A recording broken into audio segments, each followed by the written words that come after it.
My guest today was invited to what he thought was a party, but it turned out to be something else entirely. When he found out what it was, he briefly thought about jumping out of the moving car. But surprisingly, that night changed his life. Mike Hauser joins me to tell his story. Mike, welcome. Hi, thank you. It's good to be here.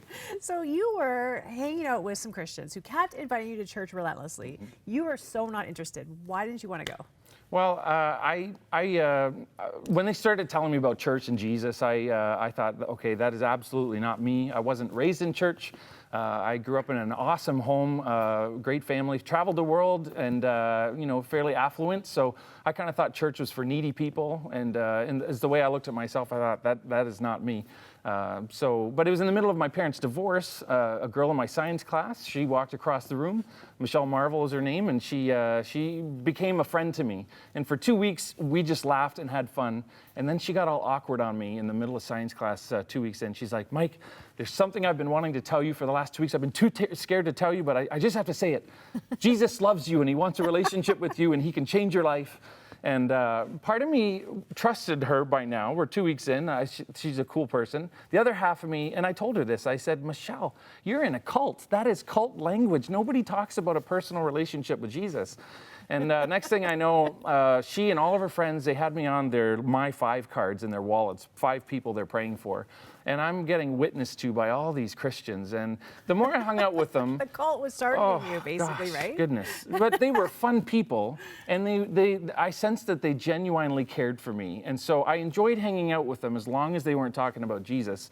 And when they talk about Jesus, I would say, that is your blanking story. Please leave it for you. It's not mine. You're forcing it on me. So I thought they were inviting me to a party. I found out on the car ride there.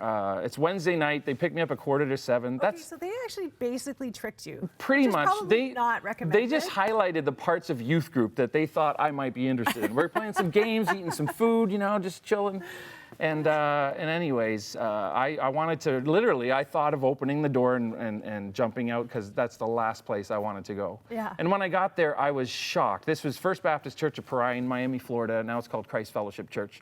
And it was a cool place. And there were 80, 90 students, people I knew from student council that were there, good-looking girls. I thought, man, this place, something must be doing right here. Slightly better right then, yes. right? So then the whole night just, it absolutely ruined. I thought church was for, people not like me. And when I got there, I was like, there's something about this place that is so different than what I thought. And so started listening to the messages and asking questions. And before I believed anything, I just started reading the New Testament, just asking questions. And I'd ask questions to my friends. And the longer I went at it, things just started to make sense. And I started sensing like maybe there's more to this than I thought. So your idea of Christians in church, what was it? And are there ways that we actually sometimes contribute to those ideas? Yeah, I don't know. There's a whole Christian subculture, I think, that I would have looked at. And, I thought Ned Flanders from The Simpsons. And, I thought, there was a lot of, it seemed like what I knew about Jesus as an unchurched person was entirely different than what I saw of the Christians I knew. I kind of thought Christians were all about, red-faced TV preachers calling out the gays in order to get the Republicans voted in office and take over America. That was my view of what Christian was. And I read Jesus and I thought, he loves and accepts everybody. Why is it that when I read Jesus and then I look at the church and I look at Christians, there was just such a huge disconnect for me. So that played into why I wanted nothing to do with that. And we have to admit, like you weren't like so far off base. Christians are supposed to be known for their love, but sometimes we really don't do a great job of representing Christ well. The one that you read in the Bible, the one that we're supposed to emulate and follow. You actually now was 3 weeks in going to this youth group. You made a decision. What did you do? Yeah, I just remember at the end of the message, the pastor said, "Is there someone here tonight? God is speaking to you." And this is freaky because at that moment, and actually 3 days before, I wrote in my Bible, I said, 3 years from March 14th, 1993, I will be a Christian. Because 3 days earlier, I thought, oh my gosh, there's so much I need to learn. I don't know anything about this. And there's so much in my life I got to change before I call myself a Christian.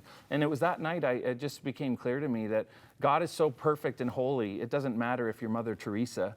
it doesn't matter how good you are, you don't cut it. And that Jesus died on the cross for me, and through him, I can come to God freely and not be afraid. It's not about cleaning up my act first. And so my heart was beating, my hands were sweating. I knew I had to do this. So raised my hand. I knocked my pencil and pad onto the floor, and I'm so embarrassed because I'm at the front, and I thought I thought they'd judge me if they knew I was just doing this for the first time. Then I went upstairs, said a prayer with the leader, came down the stairs, and there's all these Christians from my school. They were all in a huddle. They're all excited and everything. And I was like, gee, what's that about? And then they saw me walking down the stairs and like, Mike! And they ran up and they're hugging me. And one of them shook me and said, we were about to give up on you. And I just, almost overnight, just my life became filled with hope and purpose. And in the middle of the toughest time of my teenage years, God just made me alive. It's never been the same since. So talk to me about how, there is this subculture, which is around almost any lifestyle choice, you kind of grow your little subcultures. Tell me about the difference between that and actually like encountering Jesus. Well, I think so much of it is we're programmed by the culture that we live in, and we often, I don't know, if we've been hurt by other Christians in the past, we write the whole thing off, right? If we think Christianity is just about what we see on TV and all the stuff I used to think, we just say, I'm not even going to associate with it.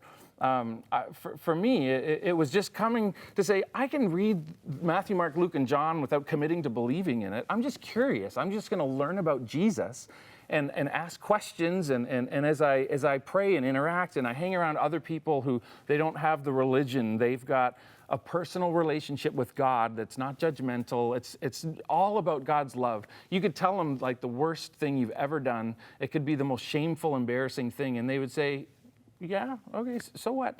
God loves you. We're brothers and sisters. We're equal, and let's go to God with this, right? We're all sinners on a journey, right? 100%. In a sense, receiving the love of God and trying to stop the things that are destructive in our lives. Yeah, for me, I'll tell you about Starting Point in a minute. It's a church we launched for unchurched people a few years ago, but I believe our identity as human beings, it's two things, and Christians and non-Christians have the same thing in common.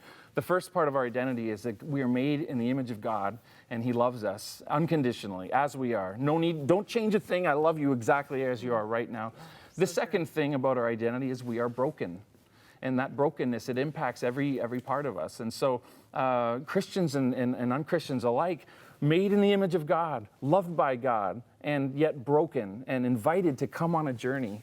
And for me, as I went on that journey with Jesus, it just, it was so life-giving. And I get embarrassed and sad sometimes when I see it not getting lived out that way in church experience or with some Christians. But we just have to be honest, I think, that we're all on a journey. Mm-hmm. And if we're honest about that, then people stop expecting us to be this perfect representation. Yeah. It's when we try to pretend that we have it all together and we don't, that I think we get into trouble. You have started a church, as you mentioned. We're just out of time here, but you started a church for the unchurched. It's right here in Burlington, Ontario. If people want to find out more and check out your church, how do they find out? Yeah, two things. One, go to startingpointburlington.ca. You can learn more about it there. We also have a Facebook page. We live stream all the messages on Sunday mornings and lots of highlight videos from events that we do. We did a big orchard egg hunt a few weeks back. We had 4,000 people in Burlington show up to that. And so if you go to facebook.com/startingpointburlington.ca, you should find all the information. There's so much more to learn about you. I know, starting as somebody who wanted nothing to do with Christians at all to now being a pastor,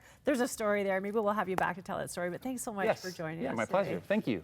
If you are on a spiritual journey, maybe you do think that you love what Jesus said, you love his life, but you maybe haven't liked some of the Christians that you've seen. First of all, I just want to say, I am sorry. Can I represent those to you and say, I'm imperfect, we're imperfect, we're all on a journey, but we are all loved by an extraordinary God who doesn't see the things that we've done wrong, gives us grace, gives us a fresh start every single day. You know, there's this saying in the Bible that says his mercies are new every morning. I need that every day. I know that you do too. If you want to just talk to someone about where you're at on your spiritual journey, confidential, judgment-free, we would love to be part of that. You can call our prayer lines. That's why we're there. We want to introduce you to that relationship that changed Mike's life. The number is 1-866-273-4444. Make that call. We'll be right back.